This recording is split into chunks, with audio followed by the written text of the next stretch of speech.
Hi viewers, welcome to Cineclicks. இன்னைக்கு நாம cine நியூஸ்ல என்ன நியூஸ் பார்க்க போறோம்னா, அர்னால்ட் வெளிநடப்புக்கு பாபி சிம்ஹா பாடி பில்டர்களா காரணம். சில தினங்களுக்கு முன் நடைபெற்ற இசையீட்டு விழாவில் இசையை வெளியிடாமலே பாதியோடு கிளம்பி போனார் ஹாலிவுட் நடிகர் அர்னால்ட்.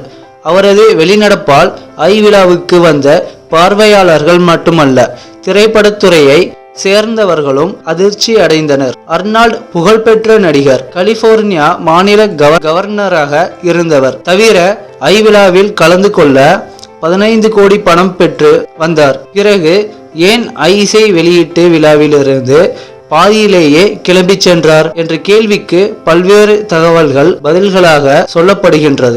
விழாவுக்கு அர்னால்ட் கொடுத்தது 2 மணி நேரம் மட்டுமே. விழா ஏற்பாட்டாளர்கள் சொதப்பல் காரணமாக பல மணி நேரம் அநியாயத்துக்கு காக்க வைக்கப்பட்டாராம் அர்னால்ட். தவிர விழாவின் இடையிடையே டெக்னிக்கல் ப்ராப்ளம் என்று ஏகப்பட்ட நேரத்தை சாப்பிட்டார்கள். இதன் காரணமாகவே படத்தின் இசை வெளியிடாமல் பாதியோடு கிளம்பி போனார் அர்னால்ட் என்று ஒரு தரப்பினர் சொல்லுகின்றனர். தயாரிப்பாளர்கள் தரப்பிலோ வேறு காரணம் சொல்கிறார்கள்.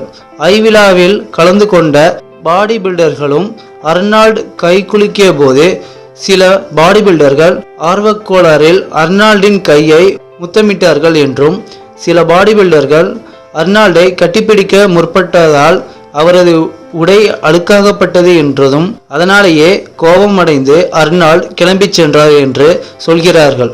அதாவது அர்னால்டின் வெளிநடப்புக்கு பாடி பில்டர்கள் தான் காரணமாம். தங்கள் மீது பழியை போடுவதை அறிந்த பாடி பில்டர்கள் தயாரிப்பாளர் ஆஸ்கார் ரவி மீது கடும் மன வருத்தத்தில் உள்ளனர். இந்த பிரச்சனைகள் ஒரு பக்கம் இருக்க, விழாவை தொகுத்து வழங்கிய நடிகர் பாபி சிம்ஹா அர்னால்டிடம் மரியாதை குறைவாக நடந்து கொண்டார், அதனால் அர்னால்ட் கிளம்பி சென்றார் என்று சொல்கிறார்கள். இது குறித்து அர்னால்ட் ட்வீட் செய்தால்தான் உண்மை தெரிய வரும் போல் இருக்கின்றது. ஓகே வியூவர்ஸ், நீங்கள் பார்த்த நியூஸ் உங்களுக்கு பிடிச்சிருக்குன்னு நினைக்கிறேன். மீண்டும் பல நியூஸோடு உங்களை சந்திக்கிறேன். அதுவரை உங்களிடமிருந்து விடைபெறுவது உங்கள் கார்த்தி. இந்த வீடியோ உங்களுக்கு பிடிச்சிருந்தா கீழே உள்ள சப்ஸ்கிரைப் லிங்கை கிளிக் பண்ணுங்கள். இந்த வீடியோ உங்களுக்கு மிகவும் பிடிச்சிருந்தா உங்கள் ஃப்ரெண்ட்ஸுக்கு ஷேர் பண்ணுங்கள். தேங்க்யூ.